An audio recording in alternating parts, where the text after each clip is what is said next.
Hello friends, কেমন আছেন সবাই? আশা করি সকলে ভালো আছেন। অ্যান্ড্রয়েড ইনসাইডার নতুন চ্যানেলে আপনাদের সকলকে স্বাগতম।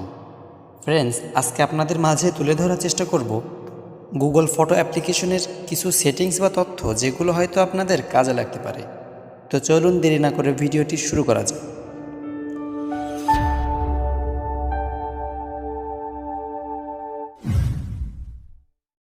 তো ফ্রেন্ডস, আমাদের সকলের ফোনে গুগল ফটো অ্যাপ্লিকেশনটি থাকে, আর এই অ্যাপ্লিকেশন দিয়ে চাইলে অনেক কিছু করা যায়। চলুন আজ অ্যাপ্লিকেশনের সামান্য কিছু সেটিংস দেখে আসি। তো ফ্রেন্ডস, আপনার ফোনের ফটো অ্যান্ড ভিডিও কেউ গোপনে দেখে নিতেছে কিনা সেটা দেখার জন্য চলুন গুগল ফটো অ্যাপ্লিকেশনটি ওপেন করি। ওপেন করার পরে উপরে একটি অপশন দেখতে পাচ্ছেন, এখানে একবার ক্লিক করবেন। তো ক্লিক করার পরে একটু নিচে ফটো সেটিং নামের একটি অপশন, এখানে একবার ক্লিক করবেন। ক্লিক করার পরে একটু নিচের দিকে দেখতে পাচ্ছেন পার্টনার শেয়ারিং নামে একটি অপশন।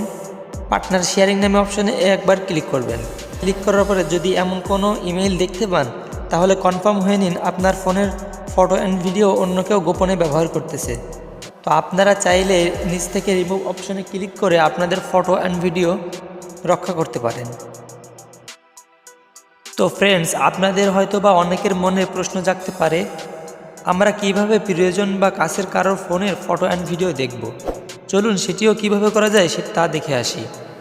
সেটি করার জন্য আপনারা যার ফোনের ফটো অ্যান্ড ভিডিও দেখতে যাচ্ছেন সেই ফোনটি আপনার কাছে নিয়ে আসতে হবে। আপনাদের সুবিধার্থে আমি আরেকটি ফোন স্ক্রিন অ্যাড করেছি, আপনারা দ্বিতীয় স্ক্রিনে দেখতে পাচ্ছেন। ধরে নিন এটি আপনার সেই ফোন যে ফোনের ফটো অ্যান্ড ভিডিও আপনি দেখতে যাচ্ছেন। তো এবার সেই ফোন থেকে আপনারা গুগল ফটো অ্যাপ্লিকেশনটি ওপেন করবেন। ওপেন করার পরে উপরে এই অপশানে ক্লিক করবেন। তারপরে এখান থেকে সেটিং নামের অপশানে ক্লিক করবেন। ক্লিক করার পরে দেখেন পার্টনার শেয়ারিং নামের যে অপশন, এখানে একবার ক্লিক করবেন। যদি আপনাদের ফোনে এমন কোনো অপশন খুঁজে না পান তাহলে চিন্তার কোনো কারণ নেই। আপনারা হোম ইন্টারফেসে এসে লাইব্রেরি অপশানে ক্লিক করবেন। লাইব্রেরি অপশানে ক্লিক করার পরে ইউটিলাইটিস অপশানে ক্লিক করবেন।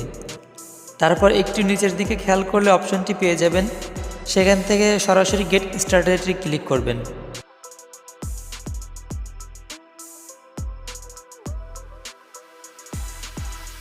তারপর এখানে আমার মতো করে একটি ইমেল বসায় দিবেন। ফ্রেন্ডস, ধরুন আপনি এই ফোনের ফটো অ্যান্ড ভিডিও আপনার ফোনে দেখতে যাচ্ছেন, তো এইখানে আপনার ইমেলটি বসায় দেবেন। এখানে আপনি যে ইমেলটি বসাবেন সেই ইমেল যে ফোনে থাকবে সেই ফোনের কিন্তু ফটো অ্যান্ড ভিডিও দেখতে পাবে। তো এখানে আপনার ইমেলটি বসাই দিবেন। দেখুন আমি একটি ইমেল বসাই দিচ্ছি।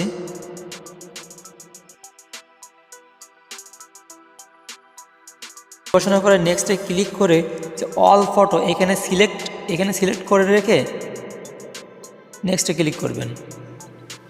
তো নেক্সটে ক্লিক করার পরে যে সেন্ড ইনভিটেশন এখানে একবার ক্লিক করবেন।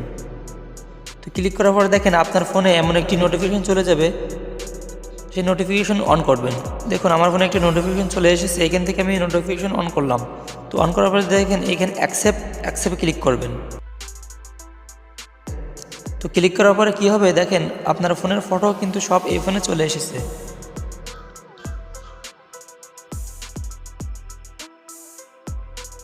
তো ফ্রেন্ডস, আপনাদের ফোনের ফটো অ্যান্ড ভিডিও যদি আপনি তার ফোনেও দেখাতে চান তাহলে এখান থেকে গেট স্টার্টেডে ক্লিক করে